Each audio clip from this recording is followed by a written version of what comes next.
Colegio y Sociedad, una conferencia del profesor José María Alsina.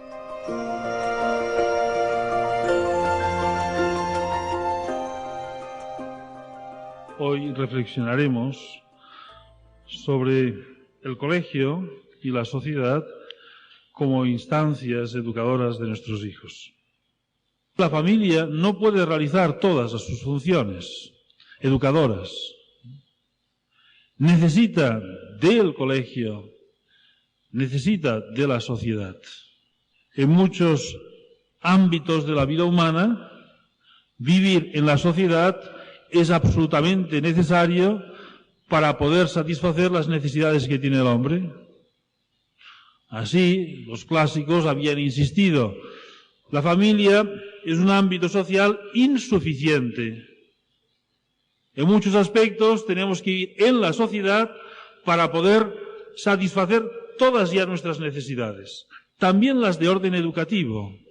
Y tanto familia como sociedad han creado unas instituciones cuya función especializada es ayudar a la familia a educar a los niños y a los jóvenes, para transmitirles los conocimientos, transmitirles toda la herencia cultural que tiene una sociedad y hacerles posible que estos niños jóvenes sean mañana adultos y se integren en la vida social.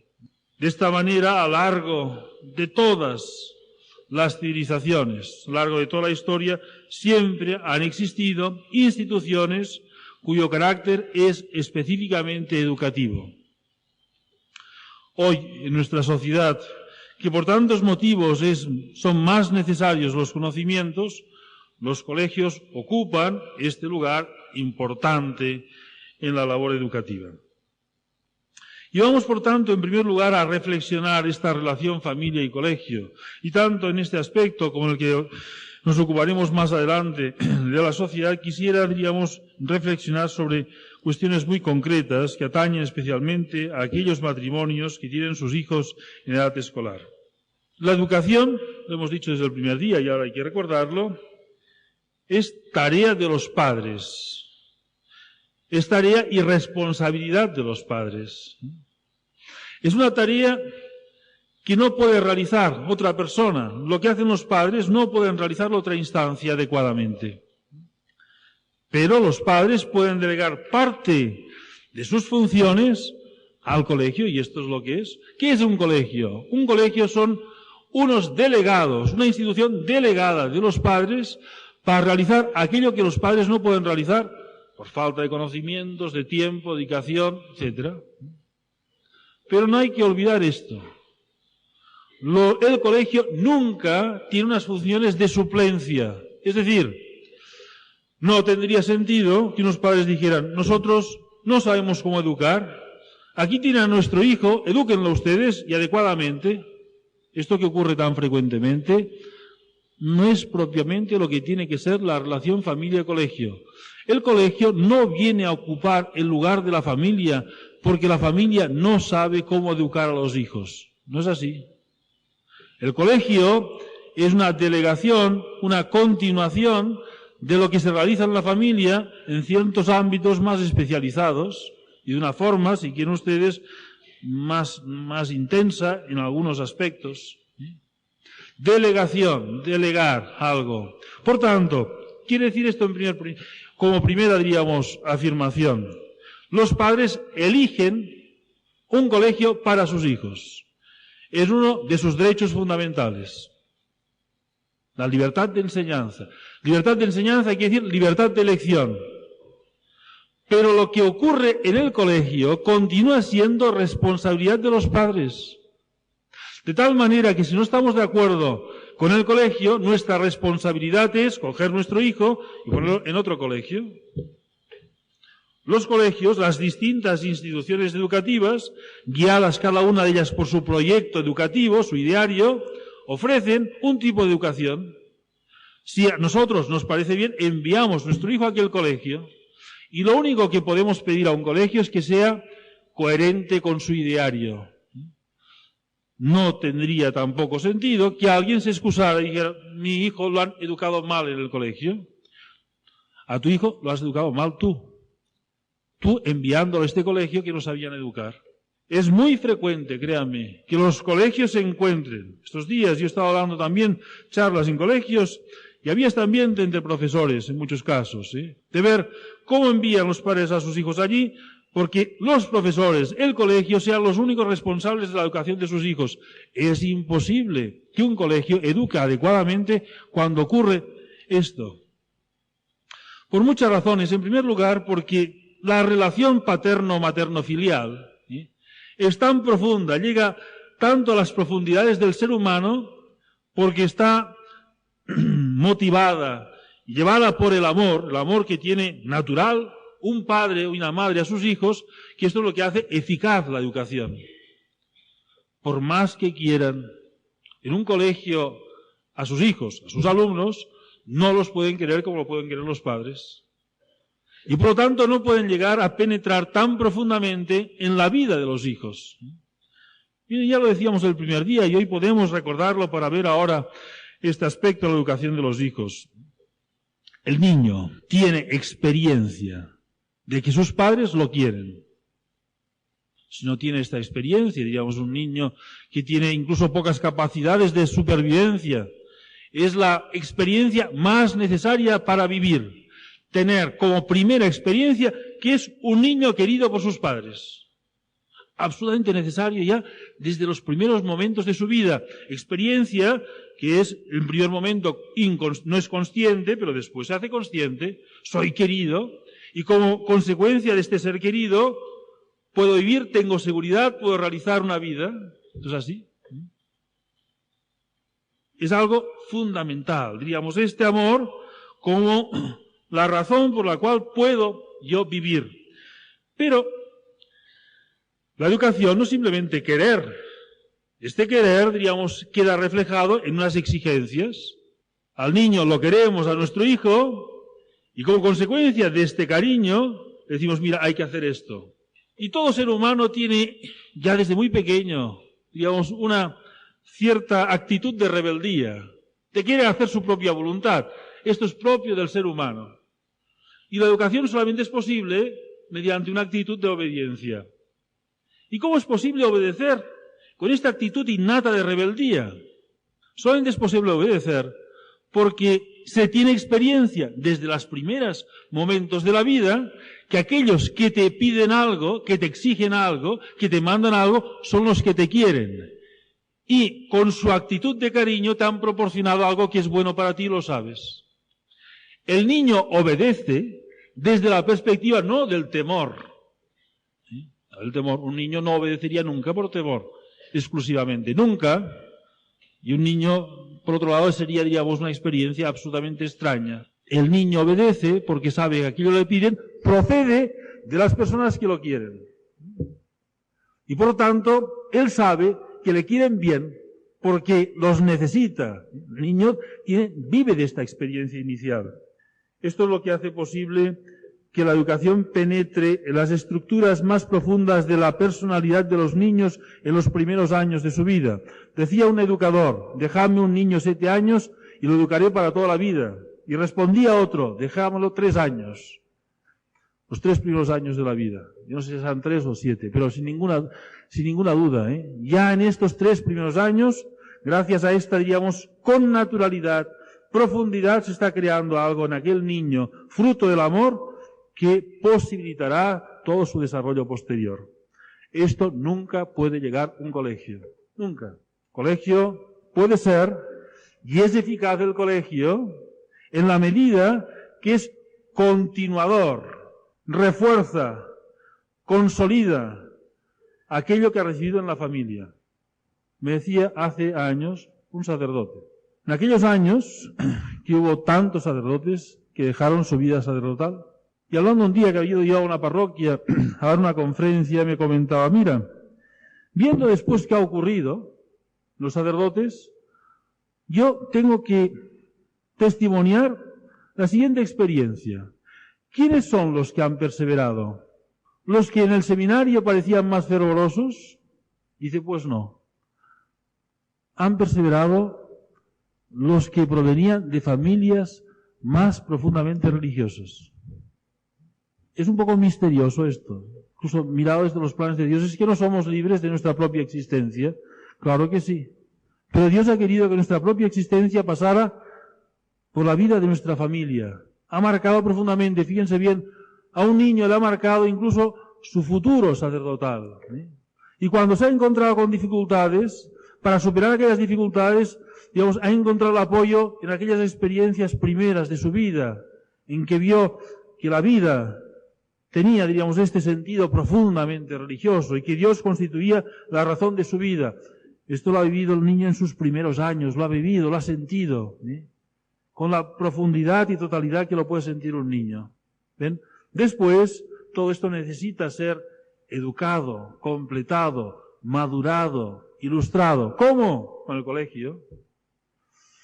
Recuerden que al finalizar el primer día les ponía aquel ejemplo de que la educación hace como el agricultor. Hay que plantar, sembrar adecuadamente la buena semilla, hay que regar, hay que podar. Y ayer veíamos en aquel testimonio desgarrador de aquella madre que decía, no se puede dejar libremente al niño, sería como el jardinero que no cuida sus plantas. Pues bien, continuando con esta analogía, podríamos decir lo siguiente.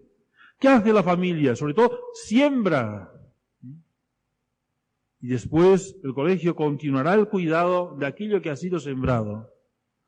Pero cuando no hay siembra, se puede cuidar muy bien la tierra, pero no surge la planta.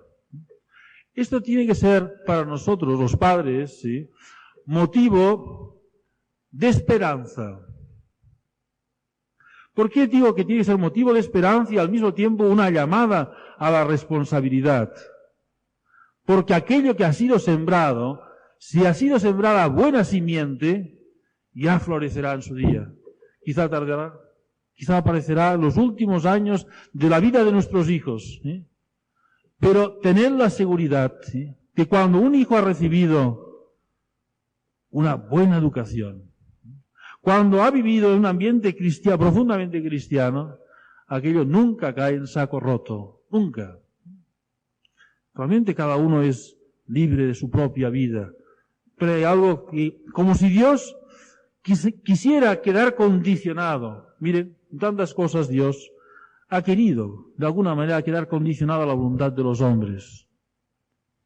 Ha querido quedar condicionado a transmitir la vida humana, esta vida hecha a imagen y semejanza de Dios, a la voluntad de los hombres. Dios en ningún momento dice, miren, como ahora se han dedicado a no tener niños, los voy a crear uno a uno. ¿No lo hace? Lo podría hacer, de una forma rara y extraña. Dios tiene este respeto absoluto a la voluntad humana y al mismo tiempo no simplemente el respeto, sino este acompañamiento. Toda transmisión de la vida física, Dios crea el alma de aquel niño, porque aquellos hombres así lo han permitido, que se transmita la vida. Pues de la misma manera que la vida física va acompañada a la vida espiritual, Dios ha querido que la educación de cada uno de nosotros pasase por nuestra familia y que no cayese nunca en saco roto. Es vida, es comunicación de vida la educación, comunicación de vida que hace vivir a las personas a lo largo de toda la vida. Bien. Por tanto, la primera cosa que tenemos que tener muy presente, el colegio, continuidad de la familia, delegación de la familia, no suplencia de la familia. Es el único modo de poder establecer unas relaciones correctas entre el colegio y la familia. Hoy, en muchos casos, parece, diríamos, que la responsabilidad de la familia consiste en intervenir muy activamente en el seno de la asociación de padres. Miren, esto se interviene en la medida que sea conveniente. Yo siempre pienso que el colegio, los responsables del colegio tienen que ser los que asuman la total responsabilidad y el ejercicio de esta responsabilidad. Pueden pedir, y es necesario, un asesoramiento de los padres. Pero los padres, diríamos, su responsabilidad la ejercen sobre todo en la elección. Y cada uno, digamos, tiene su responsabilidad. Pero una vez dicho esto, sí que podríamos pensar en algunos detalles importantes a tener en cuenta. Es necesario la mayor sintonía entre familia y colegio. Por tanto, Cuando unos padres eligen un colegio religioso, aquí no existe, este problema, creo yo, en este ambiente en que estamos, tienen que ser conscientes que en el colegio religioso les enseñarán que Dios constituye el centro de la vida, no una cosa más, no un elemento más que embellece la vida, no, el centro. Y que el niño empezará a ver, un ambiente en aquel colegio que tiene que ser continuación del ambiente de su casa. Habrán oído hablar algunas veces que se producen rebotamientos. Dice, lo enviamos a un colegio religioso y el niño salió rebotado. Dijo, ya he ido a misa para toda la vida, ya me han dicho demasiadas veces. No quiero saber nada más con curas ni monjas, ya tengo suficiente.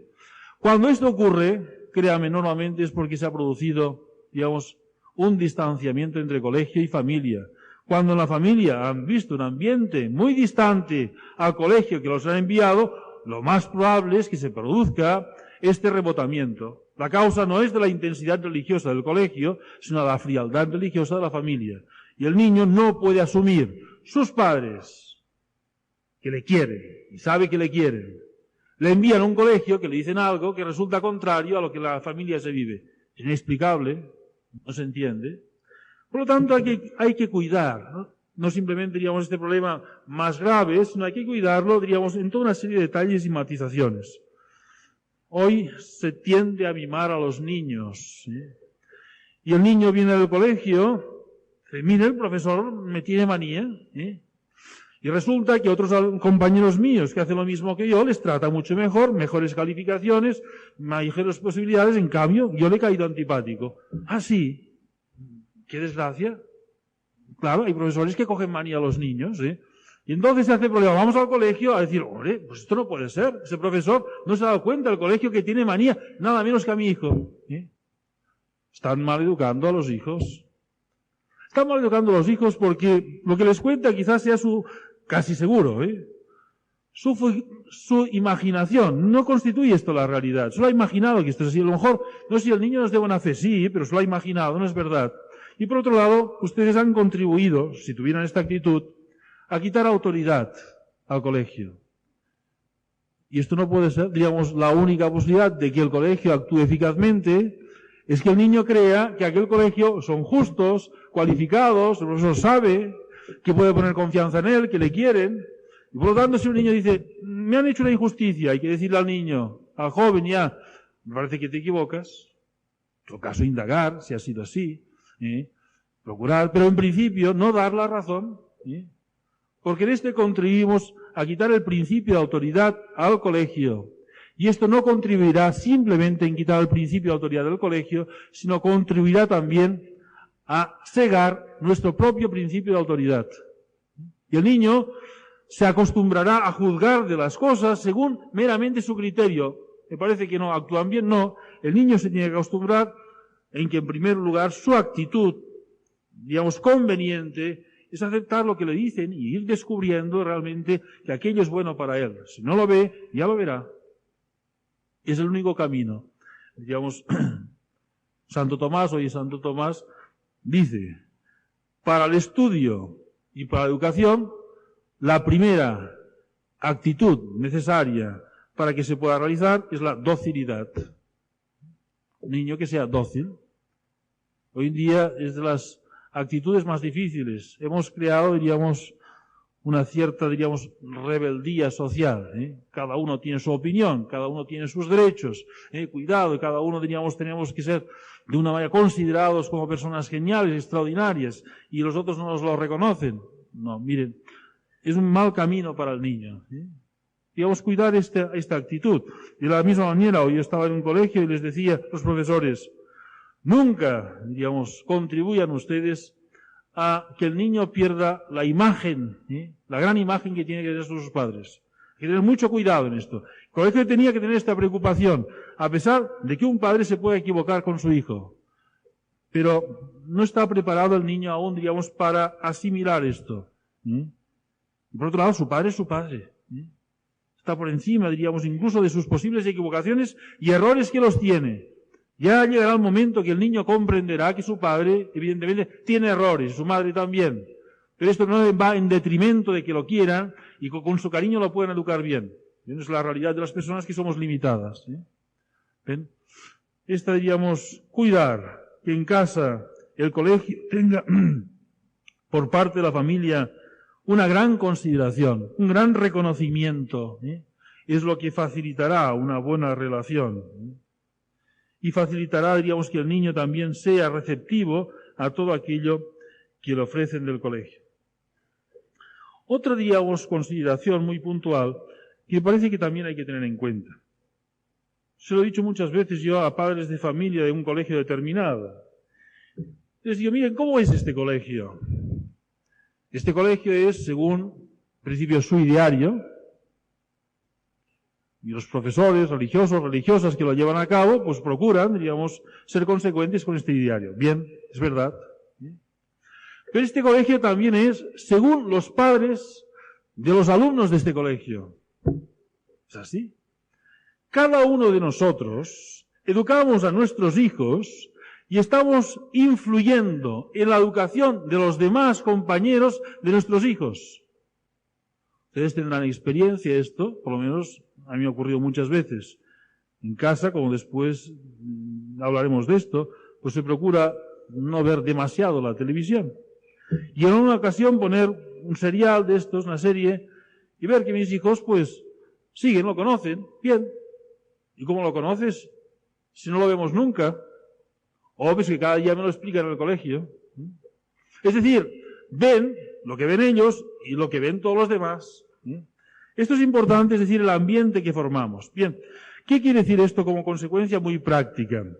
Que tenemos que conocer el ambiente en que se mueven nuestros hijos, el ambiente de sus amigos, el ambiente de las familias de nuestros amigos, de nuestros hijos, de los amigos de nuestros hijos.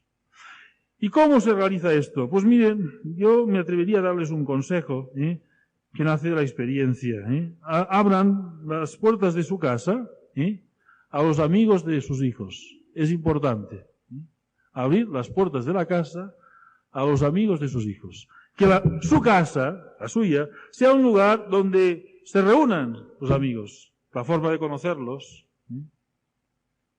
¿Cuántas veces, diríamos, el problema no es el colegio, sino que en aquel colegio hay algunos niños, digamos, que no son las amistades convenientes? Hay que vigilar mucho con quién van sus hijos. ¿Y cómo sabemos con quién van? Invítelos a su casa, tengan un amigo sus hijos, rápidamente ven, invítenlo, conózcanlo, entonces verán si es una amistad conveniente.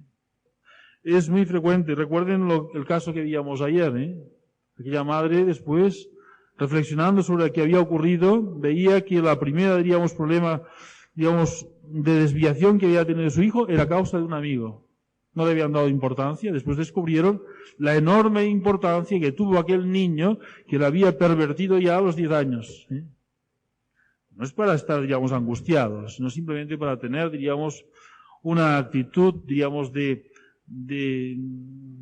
apertura, de apertura, diríamos, y sin ser agobiantes, no obstante, sí, de alguna manera, apercibirnos de qué ocurre. No van a ir, digamos, no simplemente que vayan a otras casas, irán a las otras casas, una vez nosotros conozcamos, tengamos noticia de cómo es aquella casa. Porque nuestros hijos a través del colegio son educados no simplemente por el colegio, sino son educados por los amigos que encuentran en el colegio. Y naturalmente el colegio puede dar, digamos, garantías sobre cómo son sus profesores, pero no puede asegurar que todos los niños que conviven, que comparten la misma clase, todos tengan las mismas características. Hay situaciones muy diversas. Y esto es importante, es muy importante. Esto es así durante el curso escolar y es así después, sobre todo las vacaciones. Momento importante de educación familiar. Una educación, una amistad, en sus momentos originales, esto siempre es así, en cualquier relación personal, de amistad, de enamoramiento, en sus momentos originales es fácil cortarla. Cuando aquellos niños jóvenes, hayan enlazado allí fuertemente, hayan formado una amistad profunda, entonces ya no llegamos a tiempo. Por esto, diríamos, es un consejo, me parece muy práctico, pensar esta actitud de conocer a los amigos de nuestros hijos, ¿sí?, como, diríamos, garantía para poder, diríamos, llevar a cabo esta educación. Bien, y pasamos al otro punto del tema, que es la sociedad. La sociedad educa a nuestros hijos. La sociedad, para entendernos, es como el aire que respiramos desde un punto de vista cultural. Voy a poner el siguiente ejemplo, que es muy sencillo. Un pez vive en el agua. Si lo sacamos del agua, se muere. La vida no la da el agua, pero el agua es el ambiente propio del pez. Un hombre, un ser humano, vive en la sociedad. Fuera de la sociedad no puede vivir, aislado no puede vivir, es imposible. El ambiente, su medio ambiente, su agua, es la vida social. Y de la misma manera que nuestro ambiente es el aire que respiramos para poder subsistir físicamente, culturalmente lo que respiramos es la sociedad en que vivimos. Las leyes, las costumbres, los puntos de vista de nuestra sociedad los vamos respirando permanentemente. Van penetrando por todas partes, de tal manera que nosotros somos todos hijos de nuestro tiempo, muy de nuestro tiempo. Es decir, de las formas, diríamos, propias y características de nuestra sociedad. Pues bien, esto que siempre es así, hay que estar atentos a cómo es nuestra sociedad y hay que hacer un diagnóstico absolutamente necesario para poder prevenir las consecuencias de la sociedad en que vivimos. Este diagnóstico es el siguiente, lo hizo Juan Pablo II en la Carta a las Familias y ahora simplemente lo recuerdo. Dice, nuestra sociedad está enferma y genera enfermedades de muerte. Es un poco fuerte esto, pero piénselo que es verdad, Nuestra sociedad está enferma y genera enfermedades mortales. Enfermedades mortales, algunas físicas. No porque haya virus especiales, no. Porque genera actitudes, como veíamos ayer, cuyas consecuencias son mortales, que terminan con la vida de las personas. Y otras no terminan con la vida física, pero sí con la vida del espíritu. Esto es un poco fuerte, vaya. Alguien podría decir, sí que es usted pesimista. Yo tengo toda la esperanza puesta en la familia. Pocas esperanzas puestas en la sociedad que nos ha tocado vivir. Pocas esperanzas, mientras no haya un cambio. Y quien no tenga conciencia de esto, a mi modo de ver, queda incapacitado para educar adecuadamente a nuestros hijos. Es uno de los puntos esenciales de la educación actual. Saber cómo es la sociedad en que vivimos. La sociedad en que vivimos, vean ustedes, hacia dónde vamos, ¿sí? Ya no leyes como el divorcio, leyes como el aborto, leyes que se están, diríamos, pidiendo como la eutanasia, leyes de reconocimiento de los derechos familiares de los homosexuales. Vamos mal, no está bien esto, no es un problema, cada uno tiene su opción. No, miren, estas leyes son leyes que generan la muerte de la gente. Y esto se vive, digamos, porque las leyes tendrían que indicar cuál es el bien. Y aquello, diríamos, irregular, así lo han pensado siempre los hombres, diríamos, que han reflexionado seriamente sobre la vida social y sobre lo que es el bien humano, regular de tal modo las relaciones humanas que como consecuencia de unas leyes determinadas se generasen unas costumbres que hiciesen más fácil hacer el bien. La ley tiene que estar destinada a las leyes actuales en España y en otros países no ayudan a que la gente sea buena y feliz, sino constituye un serio obstáculo. ¿Por qué? Porque aquello que es legal es fácilmente aceptable como lo bueno. O mire, el aborto, si está permitido, luego se puede hacer. Pues no se puede hacer. O pues si está permitido, no le sanciona. Las 3 primeras semanas sí, después ya no.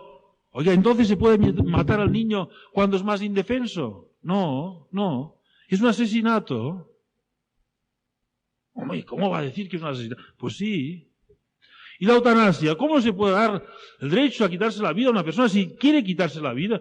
Oiga, ¿Cómo podemos legalizar el derecho al suicidio o al homicidio? Son las cosas más fundamentales, los derechos más fundamentales.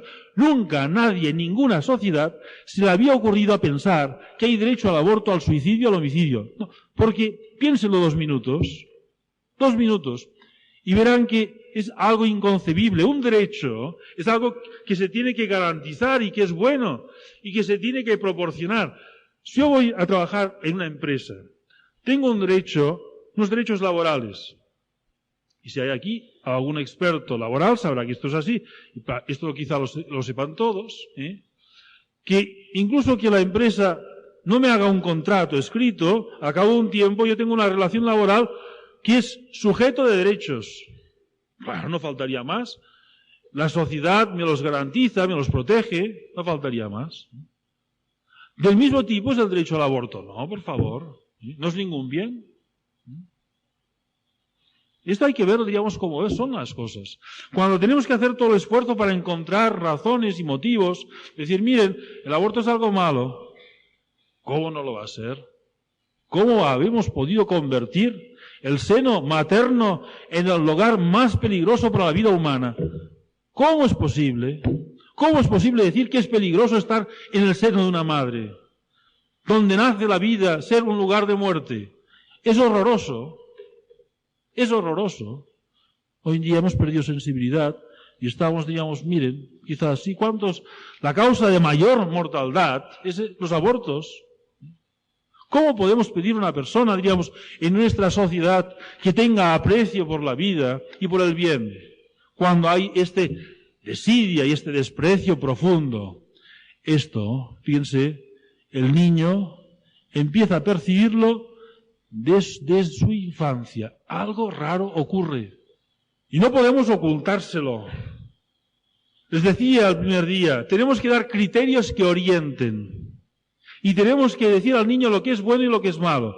Y tiene que saber el niño en la sociedad en que va a vivir. Y tenemos que equiparlo para que sea posible vivir en esta sociedad y logre su felicidad. Por tanto, miren, esto tiene consecuencias muy concretas. Yo voy a señalar algunas, podríamos decir muchas más. Todos los padres de familia estarían de acuerdo conmigo que uno de los grandes problemas que nos encontramos es cuando decimos que una cosa no hay que hacerlo, encontramos una respuesta por parte de nuestros hijos. Lo hace todo el mundo. Respuesta a esto. Difícil, en la práctica muchas veces, pero hay una respuesta. Si lo hace todo el mundo, es la señal de que no hay que hacerlo. Esto es así. Mientras no estemos convencidos de que esto es posible y necesario decirlo a nuestros hijos, no los podremos educar. Una cosa tan sencilla. Aquello que hace todo el mundo no está bien. Porque estamos en un mundo que lo normal resulta anormal. Es decir, lo normal es lo bueno. Esto es la norma. Lo que tenía que ser bueno, aceptado por todos, resulta que no lo es. Todos estarán de acuerdo conmigo que hay cosas raras y extrañas, incluso que no pueden ser graves, pero que pueden ser causa de desorientaciones juveniles importantes. Hoy en día los jóvenes tienen la tendencia a salir a partir de las 12, para terminar su salida a las 4 o las 5. No tiene sentido. ¿Por qué no salen a las 8 y terminan a las 12? No es normal que sea así.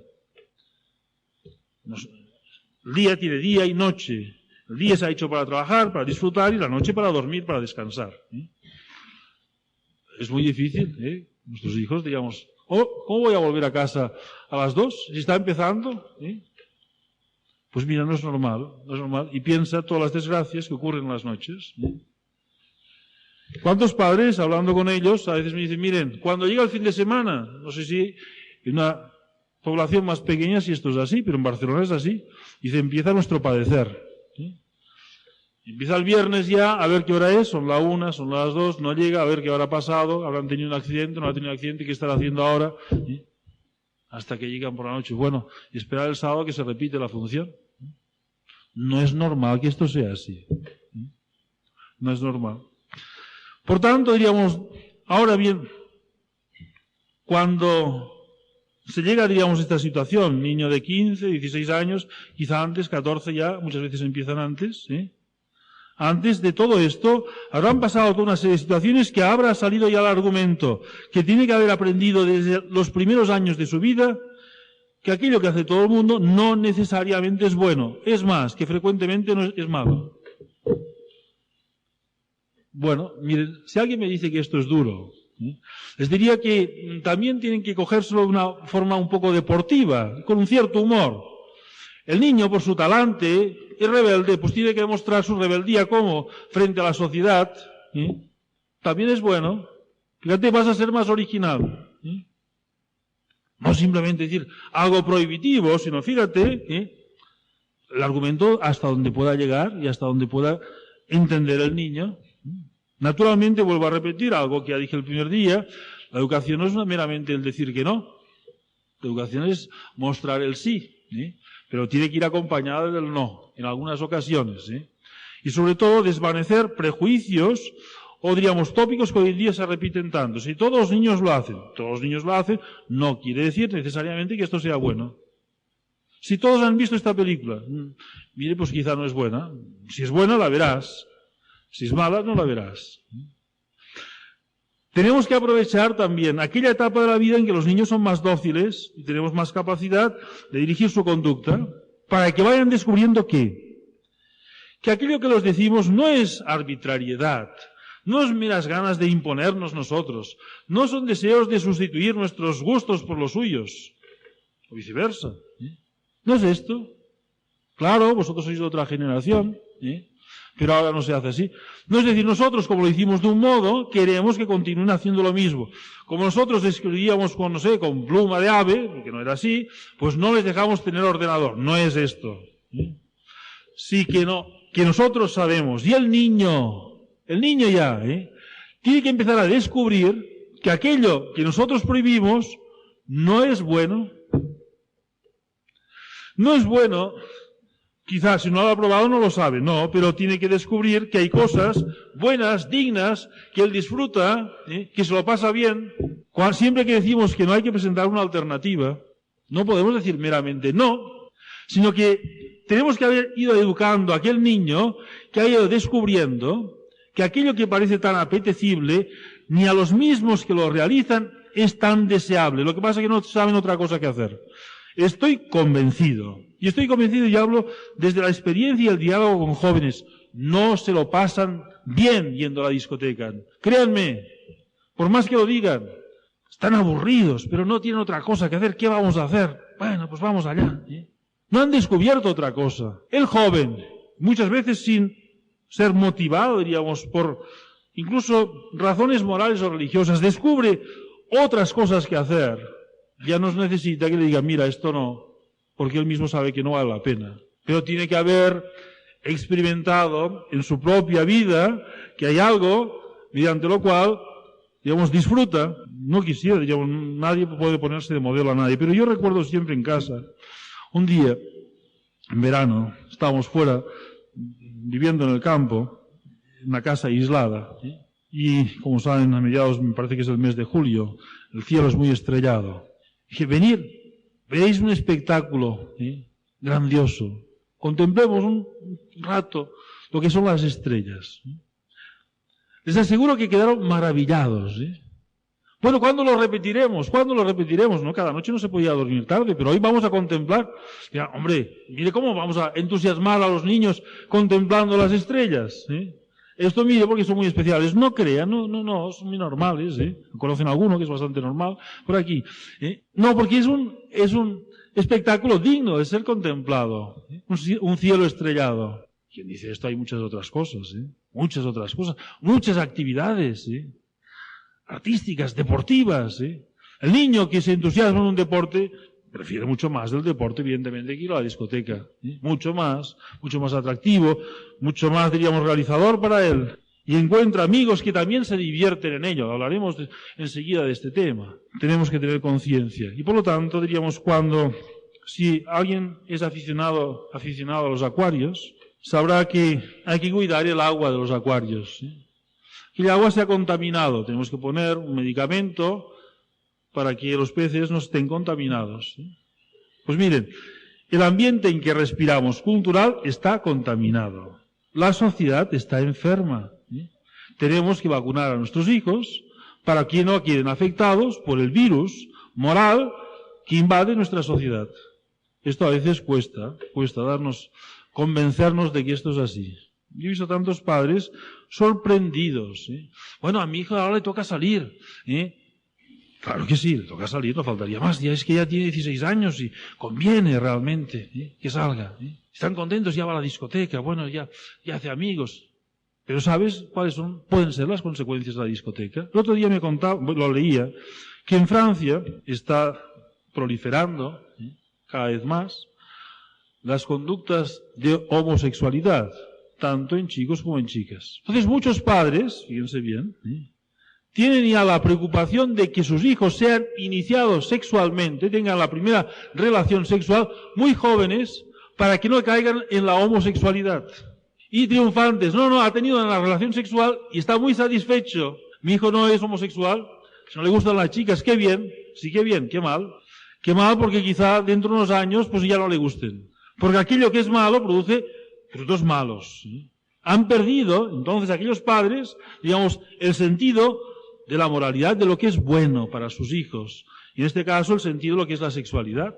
Y cuáles son los caminos para orientar adecuadamente aquella sexualidad, para que en su momento sea realizada de forma conveniente y tenga los fines que la naturaleza le ha dado. Estamos en una sociedad que hemos perdido el sentido común. Hay que recuperar el sentido común, que muchas veces, tal como están las cosas, solamente se recupera desde la fe. Porque aquella persona iluminada por la fe ve las cosas como son, entonces tiene sentido común. Pero ya me daría, digamos, por satisfecho, diríamos que la gente no perdió el sentido común, es un camino, diríamos que una persona que no pierde el sentido común, después también, digamos, recupera fácilmente la fe. Y ver que las cosas, lo que es bueno, es bueno.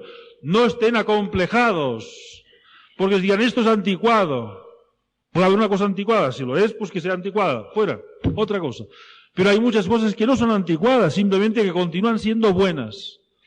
Desde Adán y Eva hasta nuestros días. Y hay cosas que son malas, porque el ser humano tiene la misma naturaleza. La de Adán y Eva y la nuestra, es la misma, la del ser humano. Y lo que corresponde al ser humano bueno continúa siendo bueno. Y la mayor aspiración que tenían Adán y Eva y se equivocaron era ser felices. Y nosotros continuamos teniendo la misma aspiración. Es lo único que da sentido a nuestra vida, es ser felices.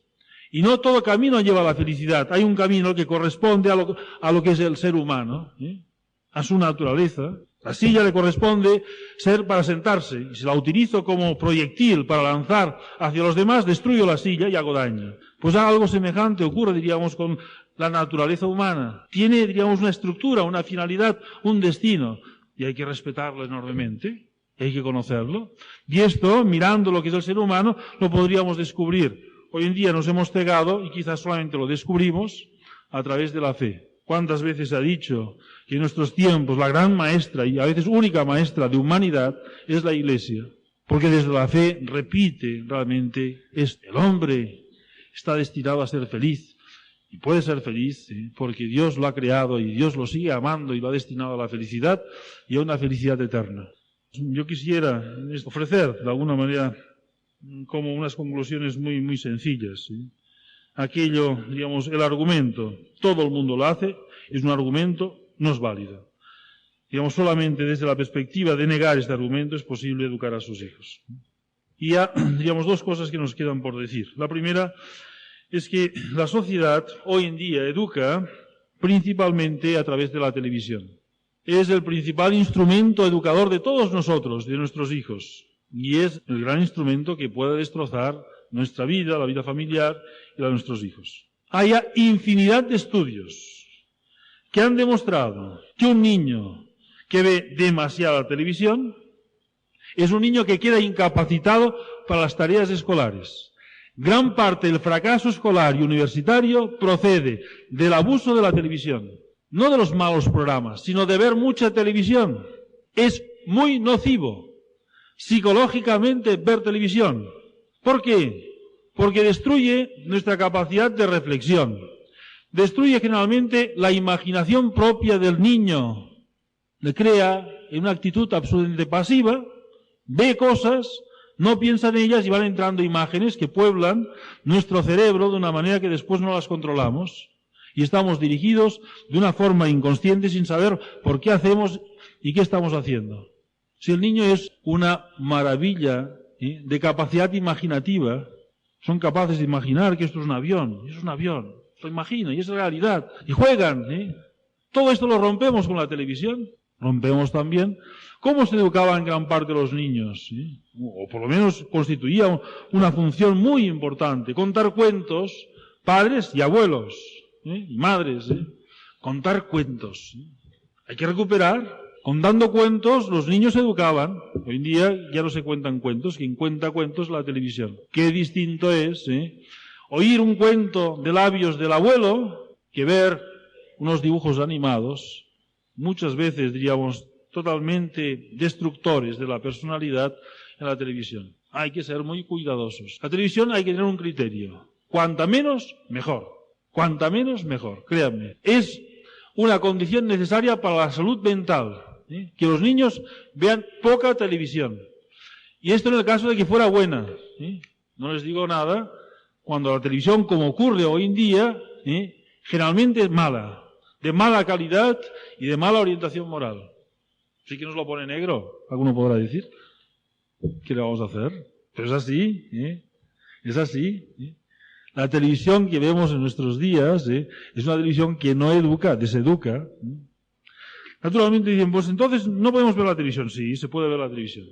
Pero vamos a poner, diríamos, unas condiciones, o vamos a pensar unas condiciones de ver la televisión. Primera, la televisión los niños siempre la tienen que ver con sus padres, con su padre o con su madre, nunca solos. Entonces, la condición, ¿por qué? Porque la televisión, primero, aparte del número de horas, cuando se ve siempre acompañado, se puede sacar entonces algún fruto y se puede evitar algún daño.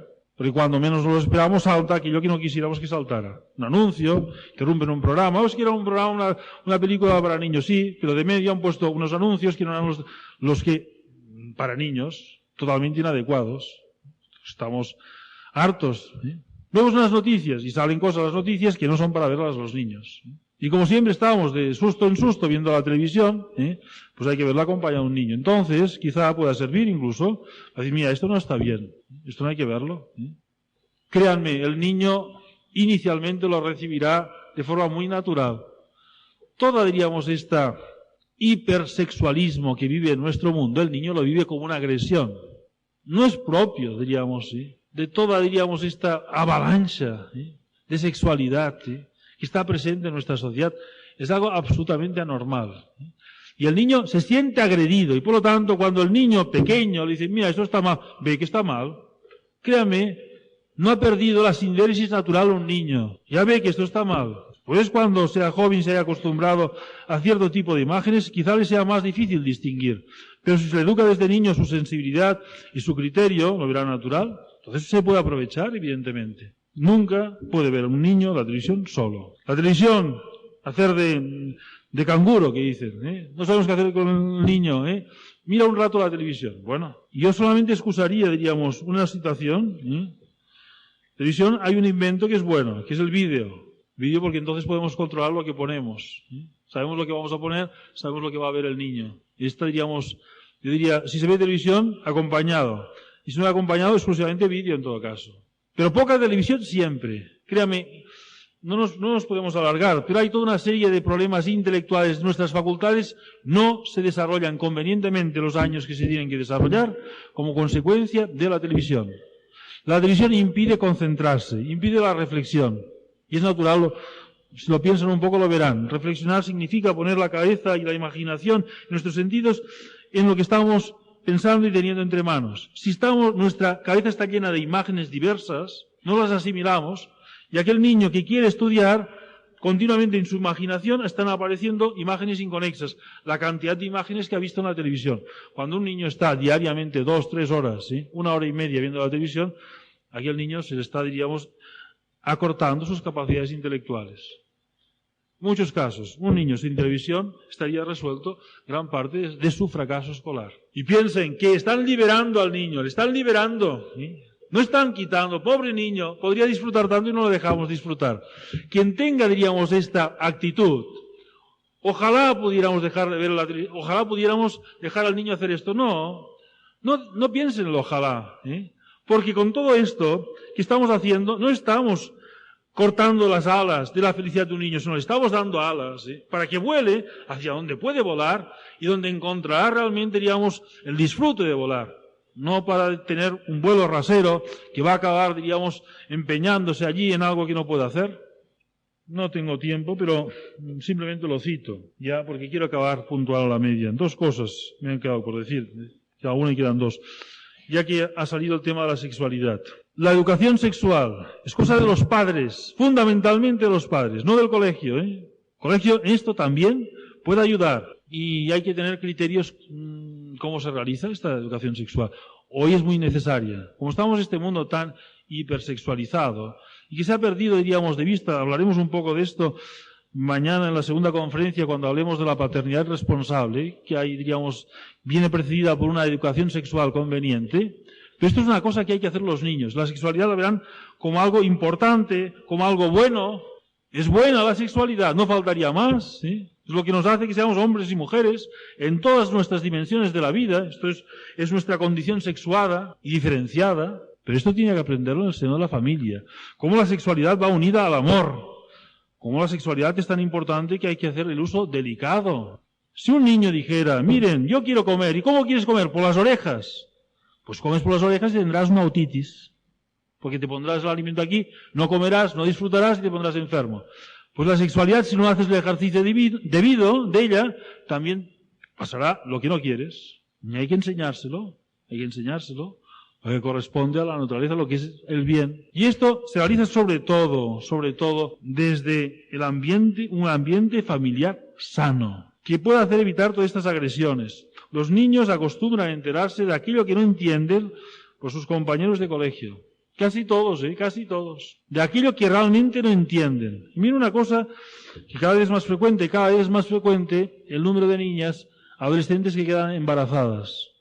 Pues hoy está al alcance de todos, pues cualquier contraceptivo. ¿Cómo es posible? Porque a pesar de que se le ha dicho, una niña adolescente no acaba de comprender que esta relación sexual, que no tiene importancia, al fin y al cabo es cuestión de un momento, en cualquier lugar, pueda tener como consecuencia una vida.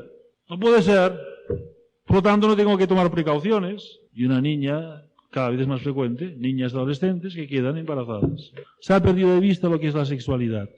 La sexualidad tienen que ser educados los niños, cada momento, ¿cómo? Dando la respuesta que corresponde a la edad del niño. Al niño siempre se le tiene que responder sobre estas cuestiones, explicándole no tonterías, sino lo que es, explicárselo bien.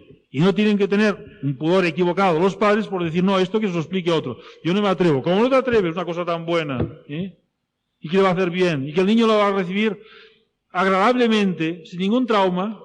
Si no, puede ocasionar traumas, cosa rara, ¿qué pasa? Aparece la sexualidad como algo tabú, asqueroso, feo, que lo prohíben. Qué raro. No, la sexualidad hay que verla como algo bueno. A menos tus padres te lo van a enseñar. No esperen a que sea el colegio. Créanme, están todos los padres capacitados para realizar esta educación sexual. No hay que seguir muchos cursos. Para tener un hijo no hay que seguir ningún curso. Se tiene porque la naturaleza así está preparada. Para enseñar lo que es la sexualidad a sus hijos, piensen, digamos, con sentido común y con el cariño hacia sus hijos y acertarán. Y termino ya.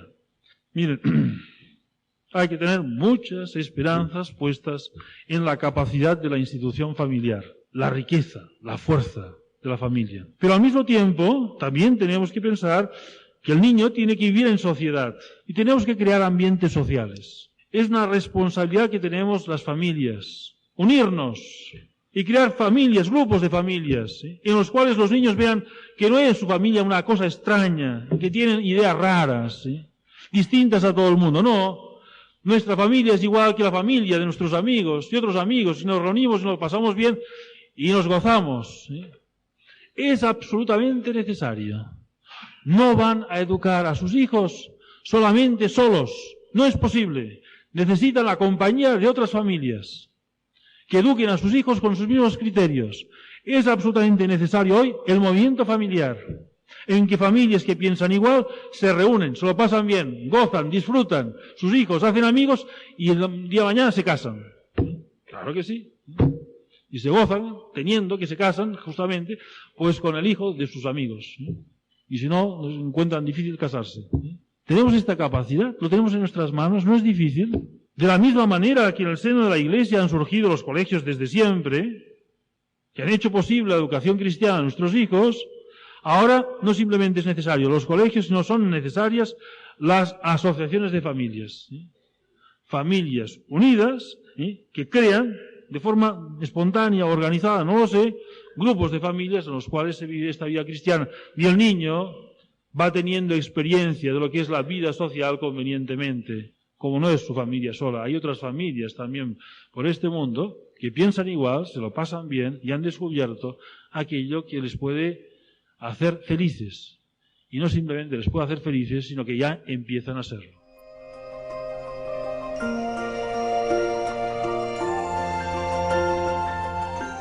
Así finaliza en Radio María esta conferencia pronunciada por el profesor José María Alsina y titulada Colegio y Sociedad.